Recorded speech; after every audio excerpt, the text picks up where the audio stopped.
வணக்கம். பக்தி, மர்மம், அப்புறம் அசாத்தியமான தைரியம். இது மூணும் ஒன்னா சேர்ற ஒரு இடத்துக்கு போலாமா? நம்ம போக போறது சாதாரணமான ஒரு கோயில் இல்ல. அது ஒரு சிங்கத்தோட குகை. நம்ம புராணங்கள்ல எத்தனையோ அவதாரங்கள் இருக்கு. ஆனா ஒரு பக்தன் கூப்பிட்ட அடுத்த நொடியே இதோ வந்துட்டேன் அன்னு சொல்லிட்டு ஒரு தூணை பிளந்துட்டு வெளிவந்த அவதாரம் ஒன்னே ஒண்ணுதான். அதுதான் நரசிம்ம அவதாரம். அந்த உக்கிரமான சிங்கத்தோட கர்ஜனை இன்னைக்கு ஒரு குறிப்பிட்ட இடத்துல எதிரொலிச்சிட்டு இருக்குன்னா நம்புவீங்களா? சரி, இப்போ ஒரு முக்கியமான கேள்வி. நரசிம்மர் தூணை பிளந்துட்டு வந்தார்னு நமக்கு தெரியும். ஆனா அந்த தூண், அந்த நிஜமான தூண் எங்க இருந்தது? அப்புறம் இரணியனை கொன்னதுக்கு அப்புறம் ரத்தம் படிஞ்ச கைய கழுவுனாரே, அந்த குளம் இப்போ எங்க இருக்கு?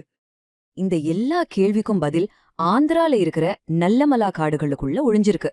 அந்த இடத்தோட பேரு தான் அகோபிலம். நம்ம தமிழ்ல சொல்லணும்னா திருச்சிங்கவேல் குன்றம். வாங்க அந்த சிங்கத்தோட குகைக்குள்ள ஒரு விசிட் அடிச்சிட்டு வரலாம். சரி, முதல்ல இந்த இடத்தோட ஸ்பெஷாலிட்டி என்ன? இதோட பேர் எப்படி வந்துச்சுன்னு பார்க்கலாம்.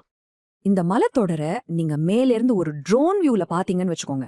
அப்படியே நம்ம மகாவிஷ்ணு படுத்திருக்கிற ஆதிசேஷன் பாம்பு மாதிரி இருக்கும். ஆதிசேஷனோட தலைதான் திருப்பதி, நடுப்பகுதி அதாவது உடம்பு தான் இங்க அகோபிலம், வால் பகுதி ஸ்ரீசைலம். யோசிச்சு பாருங்க. அதனாலதான் இந்த இடம் திருப்பதிக்கு ஈக்குவலா ரொம்ப புனிதமா பார்க்கப்படுது. அகோபிலம்னு சொல்றோமே, அந்த பேருக்குள்ளேயே ரெண்டு பவர்ஃபுல்லான அர்த்தம் இருக்கு. ஒன்னு, நரசிம்மர் தூணை பிளந்துட்டு வந்தப்போ அவரோட சக்திய பார்த்து தேவர்கள் எல்லாம் மிரண்டு போய் அஹோ பலம்னு கத்துனாங்களாம். அதாவது அடேங்கப்பா என்ன ஒரு பலம்னு அர்த்தம். அதுதான் மருவி அஹோபிலம்னு ஆச்சு. இன்னொரு அர்த்தம் ரொம்ப சிம்பிள். பிலம்னா சமஸ்கிருதத்துல குகை. சோ அஹோ பிலம்னா ஆஹா என்ன ஒரு பிரம்மாண்டமான குகை அப்படின்னு அர்த்தம். இந்த யாத்திரையில ஒரு சின்ன ட்விஸ்ட் இருக்கு. இது ரெண்டா பிரிக்கலாம். ஒன்னு ஈஸி, இன்னொன்னு ரொம்ப கஷ்டம். முதல்ல கீழ கூபிலம். இது மலையடிவாரத்துல இருக்கு. ரொம்ப ஈஸியா போயிடலாம். இங்கதான் பிரகலாதனுக்கு வரம் கொடுத்த பிரகலாத வரதன் சன்னதி இருக்கு. ஆனா நம்மளோட உண்மையான அட்வென்ச்சர் ஆரம்பிக்கிறது மேல் அகோபிலத்துல தான். அடர்ந்த காட்டுக்குள்ள கரடு முருடான பாதையில 9 நரசிம்மரை தேடி போற ஒரு பயங்கரமான ட்ரெக்கிங் இது. 9, இந்த நம்பர் தான் இங்க ரொம்ப முக்கியம். ஏன்னா இங்க ஒரே இடத்துல 9 விதமான நரசிம்மரை பார்க்க போறோம். அவங்க தான் புகழ்பெற்ற நவ நரசிம்மர்கள். இன்னொரு ஆச்சரியமான விஷயம் என்னன்னா, இந்த 9 நரசிம்மர்களும் நம்ம நவகிரகங்களோட கனெக்ட் ஆயிருக்காங்க. உதாரணத்துக்கு, இரணியனை கொன்ன அந்த ஆக்ரோஷமான ஜுவாலா நரசிம்மர் செவ்வாய் கிரகத்தோட தொடர்புடையவர். அதே மாதிரி லக்ஷ்மி தேவியோட ரொம்ப சாந்தமா இருக்கிற மாலோல நரசிம்மர் சுக்கிரனோட தொடர்புடையவர். பிரகலாதனுக்கு யோகா சொல்லிக் கொடுத்த யோகானந்த நரசிம்மர் சனி பகவானோட தொடர்புடையவர். இப்படி ஒவ்வொரு நரசிம்மருக்கும் ஒரு ஸ்பெஷல் பவர், ஒரு ஸ்பெஷல் கனெக்ஷன் இருக்கு. சரி, இப்போ இந்த ட்ரெக்கிங்கோட கிளைமேக்ஸ்க்கு வரும். இனிதான் ரொம்ப முக்கியமான, அதே சமயம் கொஞ்சம் த்ரில்லிங்கான இடங்களை பார்க்க போறோம்.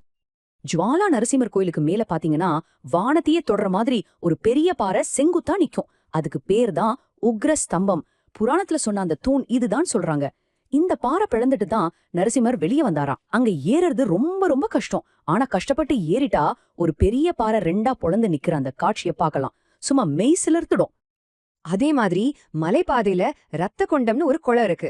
கதை என்னன்னா, இரணியனை கொன்னதுக்கு அப்புறம் நரசிம்மர் அவரோட ரத்தம் தோஞ்ச கைகளை இந்த குளத்துலதான் கழுவுனாராம். ஆச்சரியமான விஷயம் என்ன தெரியுமா? இன்னைக்கும் அந்த தண்ணி லேசா சிவப்பு நிறத்துலதான் இருக்கு. சோ நீங்களே பாருங்க, இந்த பயணம் வெறும் ஒரு ட்ரெக்கிங் இல்ல. இது நம்ம மனசுல இருக்கிற பயத்தை ஜெயிக்கிறதுக்கான ஒரு ஸ்பிரிச்சுவல் ஜேர்னி. நூத்துக்கணக்கான வருஷங்களுக்கு முன்னாடியே திருமங்கை ஆழ்வார் இத பத்தி பாடியிருக்கார். அவரே சாமி கிட்ட நேரடியா கேக்குறாரு, பெருமானே, சிங்கமும் நெருப்ப கக்குற யானையும் இருக்கிற இந்த காட்டுக்குள்ள உன்னை பார்க்க சாதாரண மனுஷங்க எப்படி வருவாங்கன்னு. அன்னைக்கு அவர் கேட்ட அந்த கேள்விக்கு இன்னைக்கும் பதில் ஒண்ணுதான், தைரியம். ஆனா இன்னைக்கு ஆயிரக்கணக்கான பக்தர்கள் அந்த பயத்தெல்லாம் தாண்டி இந்த பயணத்தை மேற்கொள்றாங்க. ஏன்னா இந்த பயணத்தோட பலனே அதுதான். நம்ம வாழ்க்கையில வர்ற பிரச்சனைகளை ஃபேஸ் பண்றது, நமக்குள்ள இருக்கிற பயத்தை ஜெயிக்கிறது, நம்ம எதிரிகளை வெல்றது, இது எல்லாத்துக்கும் தேவையான மன தைரியம் இங்க வர்றது மூலமா கிடைக்கும்னு ஒரு நம்பிக்கை. இப்போ சொல்லுங்க, அந்த சிங்கத்தோட குகைக்குள்ள நுழைய, உங்களுக்குள்ள இருக்கிற பயத்தை ஜெயிக்க நீங்க தயாரா?